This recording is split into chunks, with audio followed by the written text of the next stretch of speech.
அங்கே டெல்லியிலே இருந்ததில்லை என்று சொல்லக்கூடிய அளவிற்கு அந்த குளிரிலே 19 நாட்களாக விவசாயிகள் லட்சக்கணக்கிலே திரண்டு கடும் போராட்டத்தை நடத்தி கொண்டிருக்கிறார்கள்.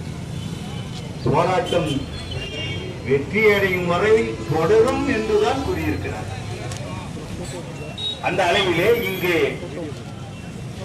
அந்த பெரும் போராட்டத்திலே நாமும் பங்கேற்கிறோம். மிகப்பெரிய போராட்ட களமாக மயிலாடுதுறை விரைவில் மாறும். இது வெறுமனே பஞ்சாப், ஹரியானா, மத்திய பிரதேச, உத்தரப்பிரதேச விவசாயிகளுக்கு ஆதரவு தெரிவிக்கும் போராட்டம் மட்டுமல்ல. ஏனென்றால் அந்த 3 சட்டங்கள் நம்மையும் பாதிக்கும். மீத்தேன் திட்ட எதிர்ப்பு கூட்டமைப்பு இன்று இந்த முழக்க போராட்டத்தை அறிவித்த நிலையிலே பல்வேறு திசையிலிருந்தும் நம்முடைய உணர்வால் ஒன்றுபட்ட உறவுகள் இங்கே ஒன்றாக கூடியிருக்கிறார்கள். கதிராமங்கலத்திலிருந்து நம்முடைய உறவுகள் 500 நாட்களுக்கும் மேலாக போராட்டம் நடத்தியவர்கள் எல்லாம் இன்று இங்கே வந்திருக்கிறார்கள். இது நம்முடைய பலத்தினுடைய ஒரு சிறு பகுதி. பேரளம் பகுதியிலிருந்து வந்திருக்கிறார்கள், கடமகுடியிலிருந்து வந்திருக்கிறார்கள், கருவி திருவெண்காடு பகுதியிலிருந்து வந்திருக்கிறார்கள், நகரத்தின் பல பகுதியிலிருந்து வந்திருக்கிறார்கள். பல்வேறு அமைப்பினர் இங்கே பங்கேற்றிருக்கிறார்கள். இந்த கூட்டத்தை இந்த போராட்டத்தை ஒழுங்கு செய்வதிலே அனைத்து தோழர்களும் மிக உதவியாக இருந்திருக்கிறார்கள். முறையாக நன்றி சொல்லுவதற்கு எங்களுடைய மீத்தேன் திட்ட எதிர்ப்பு கூட்டமைப்பின் தலைமை செயற்குழு உறுப்பினர் திரு கோவி அசோகன் அவர்கள் இருக்கிறார்கள். அவர்கள் நன்றி சொல்வார்கள் என்றாலும் கூட நான் ஒரு வார்த்தை பதிவு செய்வது என்பது முறையாக இருக்கும் என்பதால் நீங்க கண்ணால பார்த்தீங்க. தோழர் சஃபீக் அகமது அவர் மாவட்ட தலைவர் ஒரு அமைப்பினுடைய, அவரே நேரடியாக இந்த மைக்கெல்லாம் எடுத்து அதெல்லாம் கட்டி ஒரு இலக்கை அடைவதற்கு, ஒரு போராட்டத்தை நடத்துவதற்கு எப்படி முன்முனைப்பாக அத்தனை தோழர்களும் களமிறங்கி நிற்கிறார்கள் என்பதை நாம பார்க்கிறோம். நம்ம பார்த்து இவர்கள் தோற்று போவார்கள் என்று சொன்னால் நம்ப முடியுமா? இந்த போராட்டத்திலே இன்று அறிவார்ந்த தோழர்கள் சஃபீக் அகமது, தோழர் மகேஷ் அவர்கள், இரா முரளிதரன் பேராசிரியர் அவர்கள், தோழர் நவாஸ்கான், தோழர் முகமது ரஃபி, ஏகாதிபத்திய எதிர்ப்பு இயக்க தோழர் செந்தில் அவர்கள், நம்முடைய வழக்கறிஞர் வேலு குபேந்திரன் அவர்கள், ஐயா ஜாகிர் ஹுசைன் அவர்கள், வணக்கத்திற்குரிய ஐயா ஷேக் அலாவுதீன், தம்பி தமிழன் காளிதாஸ், ஐயா தோழர் ராசசேகரன், வயது முதிர்ந்த நிலையிலும் இங்கே உரையாற்றிய ஓய்வூதியர் சங்க தலைவர் ஐயா ஜெகதீசன், திருவாரூரிலிருந்து வந்திருக்கக்கூடிய தமிழர் தன்மான பேரவை தோழர் இராக பிரகாசு உள்ளிட்ட தோழர்கள், தோழர் வீரசெல்வம், தோழர் ரவி உள்ளிட்டவர்கள் அத்தனை பேருக்குமே நான் நன்றி தெரிவிக்க வேண்டும். அன்பார்ந்த நண்பர்களே, இந்த போராட்டத்தினுடைய தன்மையை நாம கொஞ்சம் உணர்ந்து கொள்ள வேண்டும். முழக்க போராட்டமாக வைத்திருக்கிறோம். ஏனென்றால் 3 வேளாண் சட்டங்கள் வந்திருக்கின்றன என்று தெரியுமே ஒழிய அந்த சட்டம் என்ன சொல்லுது என்பது பல பேருக்கு தெரியாது. மறியல் பண்ணுவதோ அல்லது முற்றுகையிடுவதோ செய்தியை மக்களுக்கு கொண்டு சென்று விடாது என்ற நிலையில் தான் முழக்க போராட்டத்தை நாம் முன்னெடுத்தோம். இன்னைக்கு டெல்லியை நோக்கி பல லட்சம் பேர் விரைந்து கொண்டிருக்கிறார்கள். 6 மாதத்துக்கு தேவையான உணவோடு பஞ்சாப், ஹரியானாவில் இருந்து அங்கே விவசாயிகள் முகாமிட்டு இருக்கிறார்கள். இந்த போராட்டம் அவங்க திரும்ப சம்பிரதாய போராட்டம் நடத்தல. சம்பிரதாய போராட்டம் ஒண்ணு நடத்திட்டு சாயந்தரம் வீட்டுக்கு போறதா இல்ல. அவங்களுக்கு நல்லா தெரியும் மோடி அரசாங்கம் மக்களுக்கானது அல்ல என்பது அவர்களுக்கு நன்றாக தெரியும். எந்த காரணத்திற்காக கார்ப்பரேட்டுகள், அடானி, அம்பானி உள்ளிட்ட முதலாளிகள் நரேந்திர மோடியை பிரதமர் ஆக்கினார்களோ அந்த காரியத்தை சரியாக செய்து கொண்டிருக்கிறார். பக்கத்துல திரும்பி கேட்பாரு, இந்தியாவில் இன்னும் விற்கிறதுக்கு ஏதாவது இருக்குதுங்கிற என்று கேட்பார். இருக்குதுன்னு சொன்னா அதையும் விற்பார். அந்த நீங்க அவரு நமக்கு முன்னாடியே தோழர்கள் குறிப்பிட்டாங்கல்ல, என்னடா அது அநியாயம், விவசாயி ஏமாற மறுக்கிறான். இதான் அவங்க பிரச்சனை. விவசாயி ஏமாற மறுக்கிறான். அவங்க சொல்றது அப்படியே இருக்கணும். மாட்டு மூத்திரத்துல ABCDEFGH வரைக்கும் வைட்டமின் இருக்குன்னு சொல்லுவான். ஏத்துக்கணும். ஏத்துக்கல நீ தீவிரவாதி, நக்சலைட், மாவோயிஸ்ட். ஏத்துக்கணும். அப்ப இவர்கள் எப்படின்னு கேட்டா, தாங்கள் சொல்லுவதை கேள்விக்குள்ளாக்கினால், எதிர்த்தால் அவர்களுக்கு ஒரு பேர் சூட்டுவது, அப்புறம் அவர்களை அழிப்பது. 19 நாளாவது அசையாம இருக்கிறாங்க விவசாயிகள், அமைதியாக போராடுகிறார்கள். எந்த அமைச்சரை விடவும் அறிவில் குறைந்தவர்கள் அல்ல வந்திருக்கிறவங்க. விவசாயினா கலப்பதானே தெரியும், உரம் இது பூச்சி மருந்து தானே தெரியும் நினைக்க கூடாது. அவன் நல்ல கற்றறிந்த விவசாயிகள். அவன் வீட்டு பிள்ளைகளாம் பெரிய ஆளு. சொன்னார்ல தோழர் மகேஷ் முதலியே சொன்னாரு. டிஐஜி பிரிசன் சிறைத்துறையில டிஐஜி தூக்கி காட்டி தூக்கி எறிகிறார் அந்த பதவிய. என்னடா இது? நானே ஒரு விவசாயியின் மகன். விவசாயத்தை அழிப்பாங்களா? விவசாயி தொடர்ந்து ரொட்டியை தின்னுட்டு கடும் குளிர்ல கடந்து 11 பேர் சாவுவாங்களா? எனக்கு இந்த பதவி துச்சம்னு தூக்கி அடிச்சுட்டாங்கல்ல, எரிஞ்சிட்டு நீங்க அந்த விவசாயிகளோட போய் நிக்கிறார். இது போல பலர் தங்களுக்கு கொடுத்த விருதெல்லாம் தூக்கி எறிஞ்சிட்டாங்க. அருந்த செருப்பை கழட்டி எறிவது போல தூக்கி எறிகிறாங்க. கபடி பிளேயர்ஸ் இருக்காங்கல்ல, இந்தியாவினுடைய புகழ்வாய்ந்த கபடி விளையாடுறவங்க, கிரிக்கெட் விளையாடுறவங்க, அவங்க எல்லாம் அங்க போயிருக்காங்க. போய் போராடுகிற விவசாயிகளுக்கு துணி துவைச்சு அயன் பண்ணி கொடுக்கிற வேலையை அவங்க பார்த்துக்கிட்டு இருக்காங்க. இந்த கபடி கிரிக்கெட் காரங்க மட்டும் ஒரு இடத்துல ஒரு நாளைக்கு 2000 உடைகளை துவைத்து சுத்தம் பண்ணி கொடுக்கிறார்கள். அவங்க ரொம்ப தீர்மானமா இருக்காங்க. அந்த விவசாயி தெளிவா சொல்றாரு, ஐயா வயசானவங்களா இருக்கீங்க, நீங்க வந்திருக்கீங்களே. ஆமா, நான் தானே போராடணும். என் மவன் எல்லையில நின்று எல்லையை காவந்து பண்றான்ல, நீங்க பாருங்க. என் மவன் எல்லையில நின்று காவந்து பண்றான் இந்த நாட்டை. நான் விவசாயத்தை காவந்து பண்ண வந்திருக்கேன். எங்க விவசாய வேலையெல்லாம் எங்க வீட்டு பெண்கள் பார்த்துக் கொள்கிறார்கள். எல்லாருமே பிஸி, யாரும் சும்மா இல்ல. விவசாயத்தை அழிச்சிட்டு அப்புறம் என்ன நாடு? அப்புறம் என்ன நாடு? 3 சட்டங்கள்னு இல்ல, போடவே இல்லைங்க. நீங்க எந்த சட்டம் வேணாலும் சொல்லுங்க, அது எப்படி மக்கள் விரோத சட்டம்னு நான் சொல்றேன். மக்களுக்கான சட்டங்களை ஒன்று கூட மோடி அரசு இதுவரை போடவே இல்லை. ஏன் இப்படி சட்டம் அவசரமா?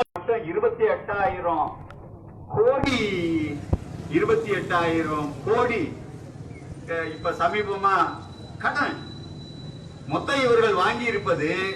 பாஜக அரசு ஆட்சிக்கு வந்த பிறகு ஊதாரி செலவுகள் பண்ணி அவ்வளவு கடன் அதிகரிச்சிருக்காங்க. 101.3 லட்சம் கோடிகள். அரண்டு போறான். உமாவா கடன்? ஆமா, 15 லட்சம் ரூபாய் போட்டு போட்டீங்கன்னா என்ன மோடி ஆகும் நாடு? எதுக்கு நீங்க சம்பாதிச்சீங்க? அப்ப இந்த 101.3 லட்சம் கோடிக்கு நீங்க வட்டி செலுத்துவீங்களா? வட்டியே கட்ட முடியாது. அசலை எங்க இருந்து கட்டு கேட்கிறான். வெஸ்டர்ன் பார்ட்ஸ், மேற்கு தொடர்ச்சி மலை, அது நம்மள்ட்ட ஒப்படைச்சிடணும், புரியுதாங்கிறான். மேப்ப போட்டு இந்த பகுதி காவேரி டெல்டாவாமே. ஆமாங்க. 500 அடிக்கு கீழே நிறைய நிலக்கரி இருக்காமே. ஆமாங்க. 2000 அடிக்கு கீழே ஒரு 3000 அடிக்கு கீழே ஷேல் கேஸ் ஷேல் ஆயில் இருக்குதாமே. ஆமாங்க, ஒட்டுமொத்தமா அப்படியே கொடு நம்மள்ட்ட. மக்கள் எல்லாம் விரட்டி அடிச்சிரு. பொது பேரு ஹைட்ரோ கார்பன் இந்த பகுதியெல்லாம் எல்லாம் கொடுக்கறதா இருக்காங்க. நம்ம ஏதோ நடு 7 வருஷமா நம்ம எல்லாரும் நடு ரோட்லயே நின்று காவிரி படுகையை பாதுகாக்கப்பட்ட வேளாண் மண்டலமா அறிவிக்கணும்னு சொல்லி ஒரு ஓடு கையெழுத்து மாநாடுகள் எல்லாம் அப்படிதானே கையா தொடர்ந்து நின்று இன்னைக்கு ஒரு சட்டத்தை இவர்கிட்ட வாங்கியிருக்கோம். எடப்பாடி அரசு அவரு தொல்லை பொறுக்க முடியாம கொடுத்துட்டாருன்னு வச்சுக்கோங்க. இல்ல அதுக்கு என்ன பொருள் முழுமையான அறியாம கூட கொடுத்திருக்கலாம், அப்படி கூட கொடுத்திருக்கலாம். ஆனா அவருக்கு சொல்றோம், இந்த வேளாண் சட்டத்தினால ஒன்னும் ஆபத்து இல்லை, ஒன்னும் ஆபத்து இல்லைங்கிறாரு. நான் அவரை தவறாலாம் நான் பேசல, அவரை சந்தேகிக்கல. அவரை சுத்தி இருக்கிறவங்க இந்த வேளாண் சட்டங்கள் என்னன்னு சொல்லி அவருக்கு புரியவே வைக்கல, சொல்லல. அப்படித்தான் நான் நினைக்கிறேன். இந்த வேளாண் சட்டங்கள் வந்துச்சுன்னா முடிஞ்சு போச்சு. ஐயா, இந்தியாவோட ஜனத்தொகை இன்னைக்கு 137 கோடிங்க ஐயா. இந்த தேவையில்லாத பயன்லாம் வாழ்ந்துகிட்டு இருக்காங்க. இவனால ஒரு பயனும் இல்ல, சும்மா அரிசியையும் பருப்பையும் தின்னுகிட்டு நாட்டுக்கு பயன் இல்லாம அவன் வாழ்ந்துகிட்டு இருக்கான். இவன் ஏன் இருக்கணும் என்ற ஒரு கருத்து முன்னமே அவங்களுக்கு எல்லாம் இருக்கு. இப்ப வேளாண் சட்டம் வந்துச்சுன்னு வச்சுக்கோங்கய்யா, கார்பரேட் ஒப்பந்த விவசாயம் வருது இல்ல, வந்த உடனே இந்த வேலையெல்லாம் மனுஷன் செய்ய மாட்டான். பொக்கிலின் இருக்குல்ல, நம்ம பொக்கிலினை பார்த்து பிரமிக்கிறோம்ல, பிரம்மாண்டமான இயந்திரங்கள் அப்படியே உழுது விட்டு போவோம். இந்த 2 ஏக்கரா 3 ஏக்கரா வச்சிருக்கிறவன் அவன்கிட்ட கொடுத்துடணும். தனியா வச்சு அவங்களால ஒன்னும் விவசாயம் பண்ண முடியாது. அதன் பிறகு மொத்தமா சேர்ந்துக்கோ, உனக்கு பணம் கொடுத்துருவோம், உனக்கு எவ்வளவு விளையுதோ அதுக்குன்னு சொல்லிடுவான். அப்படியே உழுதுகிட்டு போச்சுன்னா 5 கிலோமீட்டர் போயிட்டு அப்படியே திரும்பி வரும். பூச்சி மருந்த ஹெலிகாப்டர்ல இருந்து அடிச்சிருவான். இந்த கையால முதுகுல சிலிண்டரை கட்டிட்டு இப்படி பூச்சி அடி, அதெல்லாம் இல்ல. பூச்சி மருந்த மேல ஹெலிகாப்டர்ல இருந்து அடிச்சிருவான். இப்ப நீங்க தெரிஞ்சுக்க வேண்டியது என்னன்னா, இந்த வேலைகளை எல்லாம் இதுவரை செய்து கொண்டிருந்த விவசாய தொழிலாளர்கள் என்ன செய்ய போகிறார்கள்? இந்த விவசாய தொழிலாளர்களுக்கு இனிமேல் வேலை இல்லை. அவங்க செத்து போறதை தவிர இன்னொரு வழி கிடையாது. அவங்களை சாக கொடுக்கலாம் என்று கருதுவதாகத்தான் தோன்றுகிறது. ஏன்னா நீங்களே யோசிச்சு பாருங்க, கொள்முதல் இந்த கொள்முதல் செய்வதற்கு உற்பத்திய இது இனிமேல் அரசாங்கம் செய்யாது. அதுக்குதானே கார்பரேட்டுகளை இறக்கி இருக்காங்க. கார்பரேட்டுகள் தான் ஒப்பந்தம் போட்டுட்டு கொள்முதல் எல்லாம் கார்பரேட்டுகள் செஞ்சுக்குவாங்க. இனிமேலுக்கு அரசாங்கம் கொள்முதலே செய்யாதப்ப உங்க வீட்டு ரேஷன் கார்டுக்கு அரிசி எங்கே இருந்து வருவான்? ரேஷன் கார்டு ஒரு அடையாள அட்டை, அவ்வளவுதான். அவன் கொள்முதல் பண்ணாதானுங்க அரிசி வரும். கொள்முதல் முறையே பொது விநியோக முறையே முடிய போகுது. அப்ப என்ன செய்வான்? பட்டினி கிடந்து பார்த்து அவனா செத்து மக்கள் தொகையெல்லாம் குறைஞ்சு அவனுக்கு தேவையான அளவு உள்ள ஒரு நாடாக இது மாறும். நிலத்தை பறிமுதல் செய்யுது. இந்த விவசாயிகள் இங்க இருக்காங்க.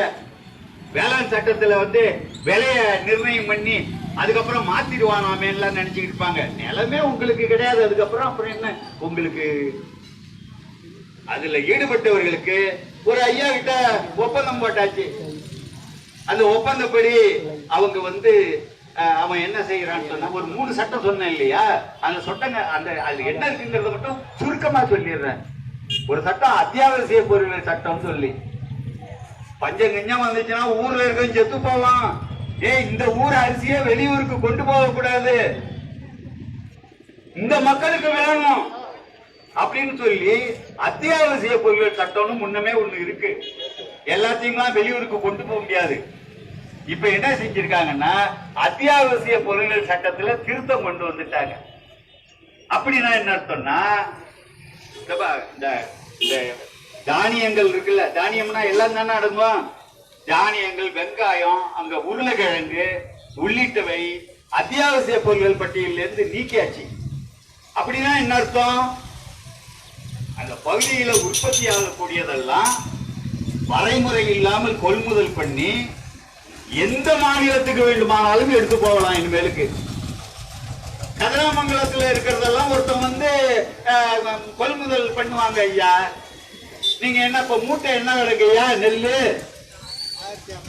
1000 இந்தாங்க புடிங்க 2550. ஆஹா தேவதூதனே வந்துட்டாரு நம்மளை காப்பாத்தன்னு 2050 ரூபாய்க்கு கொடுத்தாச்சு. கொள்முதல் பண்ணி அவன் கொண்டு போய் குடவுன் கட்டிக்குவான். குடவுனுக்குள்ளார கொட்டி வச்சுக்குவான். கொட்டி வச்சுக்கிட்டு இழுத்து பெரிய பூட்டு ஸ்லேட்டு பெருசுக்கு போட்டுவிட்டு AK-47 தனியார் படை அல்லது அரசு படை பாதுகாக்கும். ஏன்னா உடச்சி யாரும் எடுத்துடக்கூடாது இல்ல. எடுத்துட்டு கம்ப்யூட்டர்ல உட்கார்ந்து 3 செகண்ட்ல குஜராத்துக்காரனுக்கு ஆன்லைன்ல வித்துக்குவான். ஆன்லைன் விற்பனையை ஊக்குவிக்குது ஒரு சட்டம். சரி, கதிராமங்கலத்துல உற்பத்தி ஆனதெல்லாம் யாருக்கு? குஜராத்ல இருக்கிறவனுக்கு, முதலாளிக்கு. அவன் என்ன செய்வான்? எந்த நாட்டுக்கு வேணாலும் அனுப்பிக்குவான். நம்ம கதிராமங்கலங்காரங்க ஐயோ அரிசி அரிசி நெல்லு ஒன்னும் இல்ல கொடுத்து விட்டோம். அவன் குடவுல போட்டு பூட்டிட்டு வித்து விட்டானா? என்ன செய்யறது? பசிக்குதியா? கதவை உடைச்சாலும் ஏடியா? 50 பேர் AK-47 நிக்கிறான். சரி இனிமேலுக்கு என்ன செய்யறது? எங்கேயாவது போய் பொழப்பு தேடி போவோம் நினைச்சுக்கிட்டு இருக்காங்க. 2 மடங்கு விலைய கொடுக்கறான். ஆனால் பொருள் உங்களுக்கு கிடையாது. அதுக்கப்புறம் பட்டு பொண்ணே ஒரு நம்ம பெரிய விவசாயி போய் ஐயா மக்கள் எல்லாம் பட்டினி, நாங்களும் தான் பட்டினியா கிடக்குறோம், 2050 ரூபாய்க்கு கொடுத்தேன், 5000 ரூபாய் தரேன் விடுங்கல. இவர் வித்த விலையை விட பல மடங்கு கொடுத்து அவரே வாங்குவாரு. 5000 ரூபாய்க்கெல்லாம் கட்டுப்படி ஆகாது. குடவுன்ல நாங்களே 3 மாசம் வச்சிருந்துருக்கிறோம். குடவுன்ல வச்சது அது வந்து கட்டுப்படி ஆகாது. அவருக்கு பெரிய தொகை கொடுத்து வாங்கும்பாரு. அப்ப நாட்டுல விளையும், ஆனால் செயற்கை பஞ்சம் உருவாக்கப்படும், பதுக்கல் வரும், கள்ளச்சந்தை வரும். அப்படி என்றால் ஒரு பெரிய அபாயத்தை பட்டினியாவே ரொம்ப நாள் இருக்க முடியாது. புள்ள குட்டிய அள்ளிக்கிட்டு ஊரை விட்டு வெளியேறுவாங்க பழப்பு தேடி. எங்கேயாவது ஏதாவது கிடைக்காதா என்று. அத்தியாவசிய பொருள்கள் சட்டம்னா அது பேரு அத்தியாவசிய பொருள்கள் சட்டம். கிட்னின்னா என்னங்கய்யா? சிறுநீரகம் தானே. அது வயிற்றுல இருக்கணும்னா வயிற்றுலதான் இருக்கணும். இல்ல கொடுங்க ஒரு டப்பாவில போட்டு வச்சுக்கிறேன்னு ஒரு சொன்னாக்கா நம்ம நம்ப கூடாது இல்ல, ஏற்க முடியாது இல்ல. அது வேற. நான் இப்படி சொன்னோன்னா அரசாங்கத்துக்கு நானே ஒரு ஐடியா கொடுத்த மாதிரி ஆயிடும்.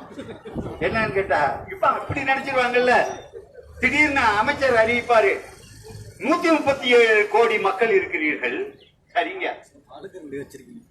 274 கிட்னிகள் இருக்கின்றன. 274 கோடி கிட்னிகள் இருக்கின்றன. அந்த கிட்னிகளை வைத்து அப்படியே உலக வங்கியில் நாங்கள் லோன் வாங்குறோம். அஞ்சாதீர்கள், கிட்னி உங்கள் வயிற்றில் தான் இருக்கும், ஆனால் ஓனர் அங்கே இருக்கிறார் அப்படின்னு சொன்னா நாம ஐயோ இந்த மாதிரி நம்ம சொன்னோம்னா அதை பின்பற்ற ஆரம்பிச்சிருவாங்களோன்னு எனக்கு ஒரு பயம் இருக்கு. அதாவது எவ்வளவு மோசமான சட்டங்களையும் அவர்கள் இயக்குவதற்கு தயாராக இருக்கிறார்கள். அத்தியாவசிய பொருட்கள் சட்டம்னா என்ன? அத்தியாவசிய பொருள் அதுல ஏன் நீ திருத்துற? அதே மாதிரிதான் வணிக ஊக்குவிப்பு சட்டமா. அது என்ன வணிக ஊக்குவிப்பு? எல்லாத்தையும் கொள்முதல் பண்ணி எக்ஸ்போர்ட் பண்ணி கொடுறதான் வணிக ஊக்குவிப்பு. அப்புறம் நமக்கு இங்க அந்த கார்பரேட்டுகளை களையம் இறக்கிறான், எல்லாத்திலையும் கொள்முதல் பண்றான். விவசாயி கிட்ட உங்களுக்கு விலை உத்தரவாதம் சேவை ஒப்பந்த சட்டம் இருக்கிறது. 3வது சட்டம் விலை உத்தரவாதம் என்னங்க? உனக்கு என்ன விலை பிடிக்குது அந்த விலைய நீ கேளு. உடனே இந்த இவ்வளவு பெருசு வயல்ல இருக்கும் போது விலைய சொல்லி ஒப்பந்தம் போட்டாச்சு. ஒப்பந்தம் போடுற வரைக்கும் தான் வயல் உங்க கட்டுப்பாடு. அதுக்கப்புறம் முதலாளியோட கட்டுப்பாடு. இந்த இரவ வாங்கி பட்டு புடவை கட்டின கதை இருக்கு பாருங்க, அங்க உட்காராத, இங்க உக்காராத, கையிலே ஒரு அடுக்கு எடுத்துட்டு போ, என்ன நீ அப்படின்னு சொல்லுங்கல்ல. அது மாதிரி விதை எதை விதைப்பதுன்னு அவனே தீர்மானிப்பான். என்ன உரம் போடணும்னு அவனே தீர்மானிக்கிறான். என்ன பூச்சி மருந்து அடிப்பது என்பதை அவனே தீர்மானிக்கிறான். எல்லாம் முடிச்சு அறுவடைக்கு வந்துட்டு அதுங்காட்டி ஐயா பொண்ணு கல்யாணத்துக்கு வேற அட்வான்ஸ் வாங்கி இருப்பாரு. பொண்ணு கல்யாணத்துக்கு புள்ள படிப்புக்கு அட்வான்ஸ் வாங்கி இருப்பாரு. அறுவடை நேரத்துல நிறுத்துங்கிறான். என்னங்க, அதான் தரம் கட்டுப்பாடுன்னு ஒண்ணு இருக்கு. அதுக்கு இது இருக்காரு ஏஜென்ட், டெஸ்ட் பண்ணுங்க அம்மா. அவன் டெஸ்ட் பண்ணி அந்த தரம் இல்லைன்னு சொன்னா அந்த வேலையில எடுத்துக்க மாட்டான். அரை வேலைக்கு தான் எடுத்துக்குவேன். ஆய்வு சொல்லுதியா, தரம் கட்டுப்பாடு அதை நிர்ணயிக்கக்கூடிய ஏஜென்சி அதுக்குன்னே நாட்டுல இருக்கு. அந்த பணம் கேட்டினா வேணா கோர்ட்டுக்கு வா. இது வரைக்கும் இந்த கோர்ட் இல்ல, அதுக்குன்னு தனி கோர்ட் இருக்கு. அப்போ வணிக ஊக்குவிப்புங்கிறது ஒரு அயோக்கியத்தனமானது. கணக்குல எழுதுறான், ஹெலிகாப்டர்ல பூச்சி மருந்து அடிச்ச செலவு, உரம் போட்ட செலவு, அது செலவு எல்லாம் கழிச்சுக்கிட்டு மீதி ஏதாவது இருந்தா விவசாயிக்கு, நீ வாங்கின பணத்தை விட கொஞ்சமா வருதியா கணக்கு பண்ணி பார்த்தா நீ ஒரு 5 ஏக்கராவை வித்து எங்களுக்கு கடனாட மாட்டுது. நல்லா இருக்குல்ல இந்த விவசாயம்.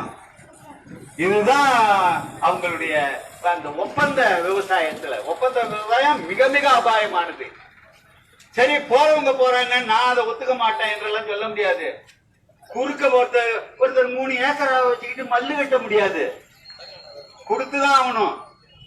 அப்ப இந்த நிலை வருதுன்னா ரொம்ப அபாயகரமானது. உண்மையிலேயே அரசாங்கம் இனிமேல் நான் கொள்முதல் செய்ய மாட்டேன். ஏன்?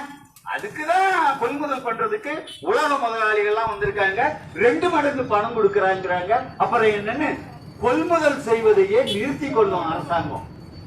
அரசாங்கம் கொள்முதல் செய்யற வரைக்கும் தான் நம்ம விவசாயி விலையை பத்தி பேரம் பேசுவாரு. அரசாங்கம் கொள்முதலை நிறுத்திக்கிச்சுன்னா முடிஞ்சு போச்சு.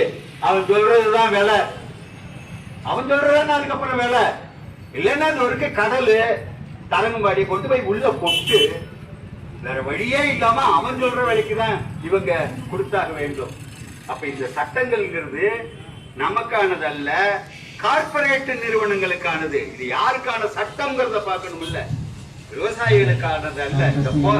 இந்த போராட்டத்தை பற்றி பேசும்போது கூட இது பஞ்சாப் விவசாயிகள் போராடுகிறார்கள்மா. பஞ்சாப் விவசாயிகள் மட்டுமல்ல, வடக்கிழக்க எல்லா மாநிலத்து விவசாயிகளும் இன்னைக்கு குழுமிட்டாங்க. இந்தியாவுல உள்ள அத்தனை பேரும் போராட வேண்டியது. எனக்கு நிலமே இல்லைங்க அப்படின்னு சொன்ன, காக்குழி நிலம் இல்லாட்டினா கூட சரிதான், வாயின்னு ஒண்ணு வயிறுன்னு ஒண்ணு இருக்குல்ல, வா போராட்டத்துக்கு. வேற வழி கிடையாது. சோறு திம்பியா இல்லையா? திம்ப. நாட்டுல விவசாயி வித்துட்டு போயிட்டாருன்னா நீ உனக்கு அரிசி வேணும்ல திங்கிறதுக்கு. ஒரு கிலோ அரிசி 500 ரூபாய் கொடுத்து வாங்குவியா? வாங்க முடியாது. அப்ப ஒழுங்கா வா. இதுதான் இன்றைய பிரச்சனை. அப்ப விவசாயி ரொம்ப விவரமா இருக்காங்க, துணிச்சலா இருக்கிறான், உழைச்ச உடம்பு, கொஞ்சம் கூட அச்சப்பட மாட்டேங்கிறான். அப்ப உடனே அமைச்சர்களுக்கு என்ன தோணுதுன்னா, அமைச்சர்கள் உடனே தீவிரவாதிகள் ஊடுருவி விட்டார்கள். நீங்க இப்படியே குன்னி போய் நிக்கிற வரைக்கும் உங்களுக்கு பேர் மக்கள். அப்படி நிமிந்து பார்த்துட்டீங்கன்னா உங்க பேர் தீவிரவாதி. அப்புறம் நிமிந்து பாக்குறீங்க, மறுபடியும் நிமிந்து பார்த்தா நீங்க தீவிரவாதி. மாவோயிஸ்டுகள் ஊடுருவி விட்டார்கள் அப்படின்னு போட்டிருக்காங்க. ஐயா, ஒருத்தன் மாவோயிஸ்டா ஆக முடியாதுங்கய்யா. எம்ஏ பாஸ் பண்ணிடலாம், எம்பில் பாஸ் பண்ணிடலாம். மாவோயிஸ்டா ஒருத்தன் ஆகணும்னா நிறைய படிக்கணுங்க ஐயா. ஒருத்தர் சாதாரணமா ஆக முடியாது. ஒருத்தன் மாவோயிஸ்டா ஆகணும்னா என்ன? மார்க்சியம் படிக்கணும். முதல்ல மார்க்ஸ் சொன்னது, ஏங்கல்ஸ் சொன்னது, லெனின் சொன்னது, ஸ்டாலின் சொன்னது, இதெல்லாம் அடிப்படையா படிச்சுட்டு அதுக்கப்புறம் மண்ணுக்கேத்த மார்க்சியமாக வடிவெடுத்த மாவோயியம் படிக்கணும். அவன் நிறைய விஷயம் படிக்கணுங்க ஐயா.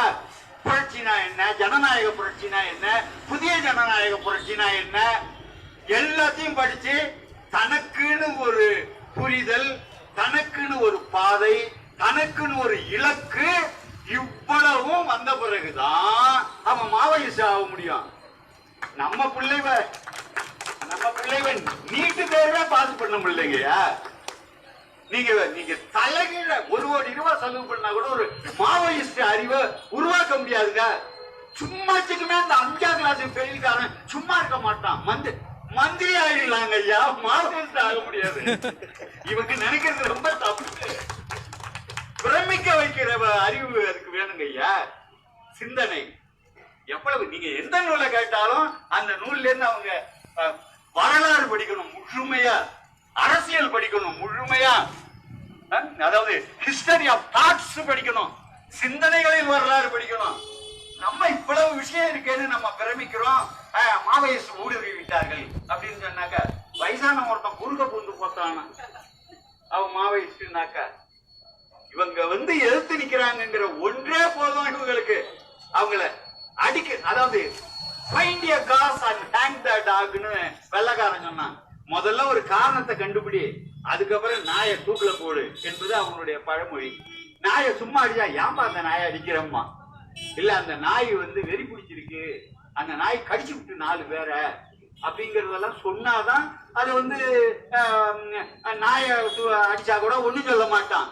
அது மாதிரி இவன் என்ன செய்யறான், இந்த விவசாயி மோசமான ஆளுவையா, ஏமாற மாட்டேங்கிறாங்க, ஏமாற மறுக்கிறார்கள்.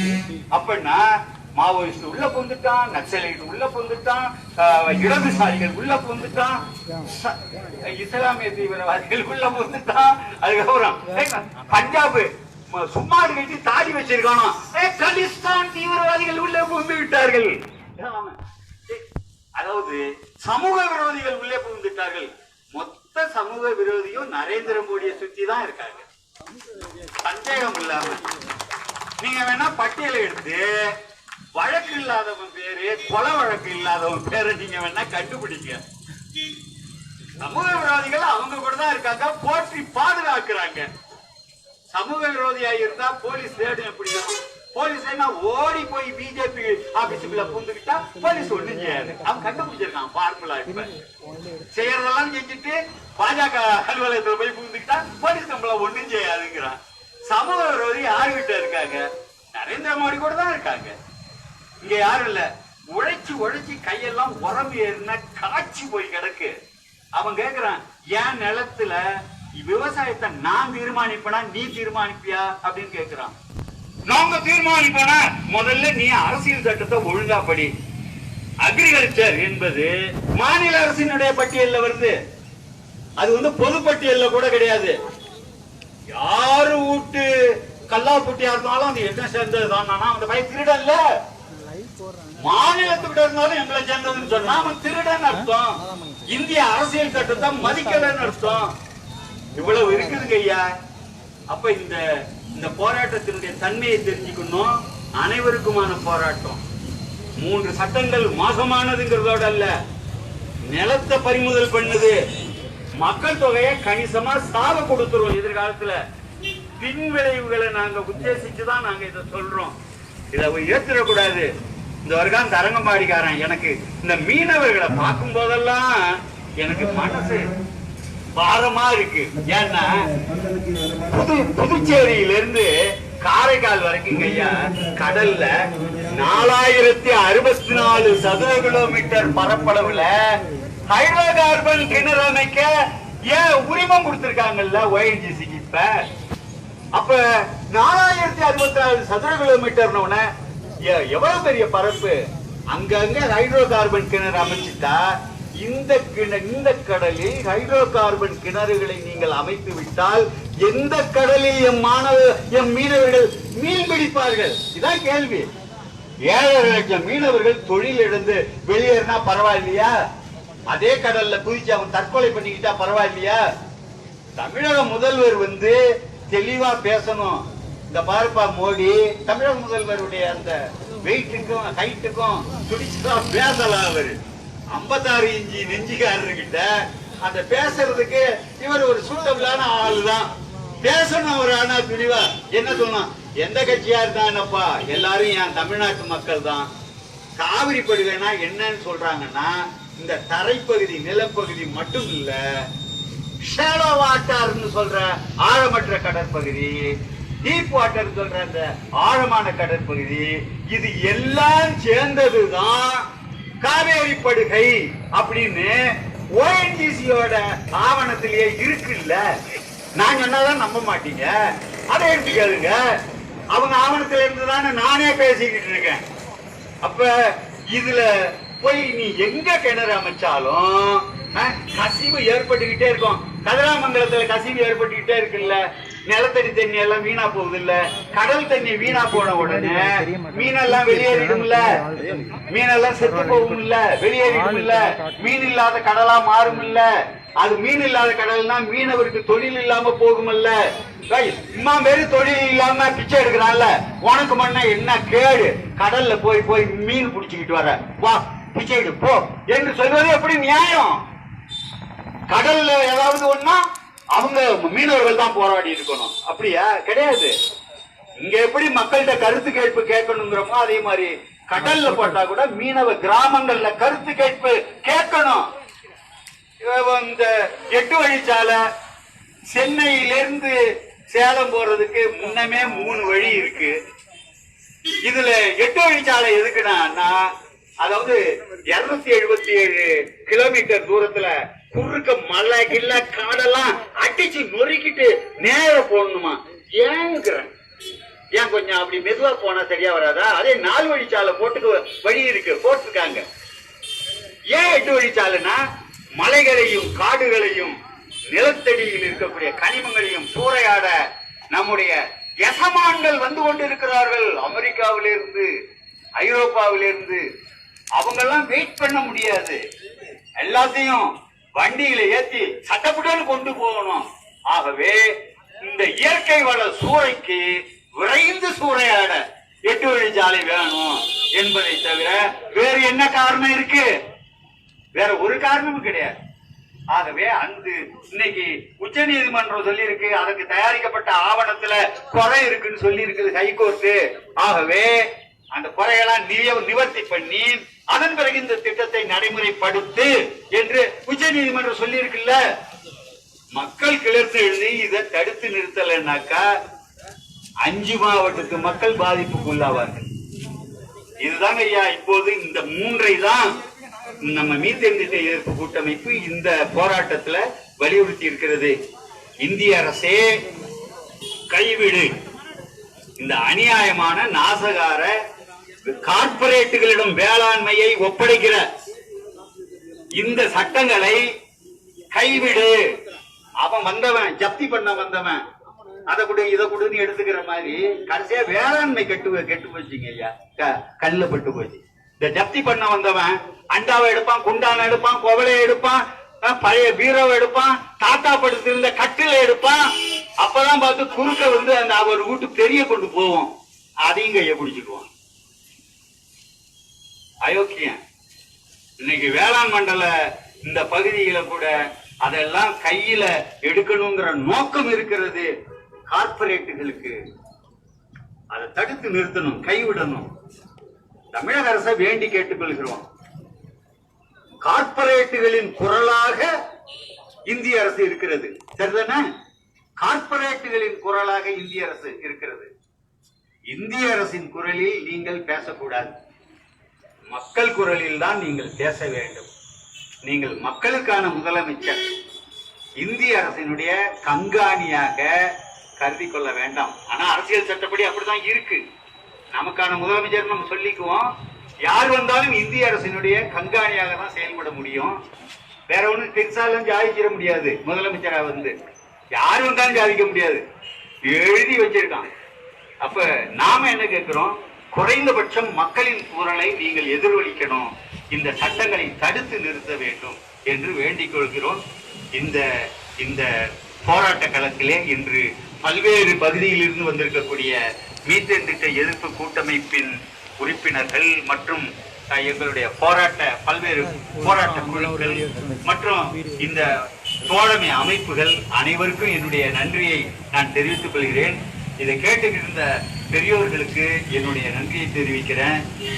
காவல்துறையினரும் அவங்க கடமையை செய்யும் போது கூட கொஞ்சம் கரிசனத்தோடு தான் நடந்து கொள்வதாக நாம் கருதுகிறோம். அவர்களுக்கும் நன்றி சொல்லணும்.